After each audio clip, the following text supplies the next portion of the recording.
Hello, അങ്ങനെ നമ്മുടെ ജാമ്പയ്ക്ക ഇക്കൊല്ലം കായ്ച്ചിട്ടുണ്ട്. അപ്പോൾ ഇതിനെ സാധാരണ ചാമ്പയ്ക്ക എന്നാണ് പറയുന്നത്. ഞാൻ പെട്ടെന്ന് ജാമ്പയ്ക്ക എന്ന് പറയും കേട്ടോ. അപ്പോൾ എന്തായാലും കുറച്ചേ ഇപ്രാവശ്യം കായ്ച്ചിട്ടുള്ളൂ. അപ്പോൾ ഉള്ളതിനെ ഞാൻ പെട്ടെന്ന് തന്നെ പിച്ചി കേട്ടോ. നല്ല പഴുത്തിട്ടുള്ളതല്ല. നല്ലതുപോലെ പഴുപ്പിക്കാൻ നിന്നാൽ ചിലപ്പോൾ വവ്വാലടിച്ചുകൊണ്ട് പോകും. അതുകൊണ്ട് ഞാൻ ഉള്ളതിനെ പെട്ടെന്ന് തന്നെ പറിച്ചെടുത്തു. പിന്നെ അതിനെ നന്നായിട്ട് കഴുകി അതിനകത്തുള്ള കുരുക്കളൊക്കെ കളഞ്ഞിട്ട് നമ്മുടെ കുറച്ച് ഉപ്പും മുളക് പൊടിയൊക്കെ ആയിട്ട് അങ്ങ് കഴിച്ചു കേട്ടോ. അടിപൊളി ടേസ്റ്റ് ആയിരുന്നു. ചിലപ്പോൾ ഇതിൽ ഞാൻ വെളിച്ചെണ്ണയൊക്കെ ഒഴിക്കും.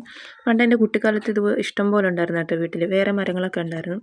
അപ്പോൾ അടുത്ത വീട്ടിലെ പിള്ളേരൊക്കെ വന്നിട്ട് മൊത്തം അടിച്ച് കൊഴിച്ച് തറയിലിട്ടിട്ടൊക്കെ പോകുമായിരുന്നു കേട്ടോ. അവർ കുറച്ചെടുത്തിട്ട് ബാക്കി തറയിൽ വീഴുന്നതൊക്കെ അവരവിടെ കളഞ്ഞിട്ട് പോകും. അപ്പോൾ എൻ്റെ അമ്മൂമ്മ വഴക്ക് പറയും കേട്ടോ. പിള്ളേർ ഈ മരത്തിൽ കയറിയ മരത്തിലുള്ള ഇലയെല്ലാം പറിച്ച് താഴെ ഇടുന്നതിനും. കാരണം ആളപ്പോൾ തൂത്തിട്ട് അകത്തേക്ക് കയറിയ നേരെ ആയിട്ടുണ്ടാവും.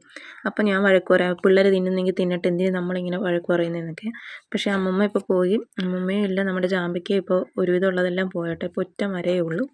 അപ്പോൾ എന്തായാലും ജാമ്പയ്ക്കൊക്കെ ഇഷ്ടമുള്ളവരുണ്ടെങ്കിൽ ഒന്ന് കമൻറ്റ് ചെയ്യണേ.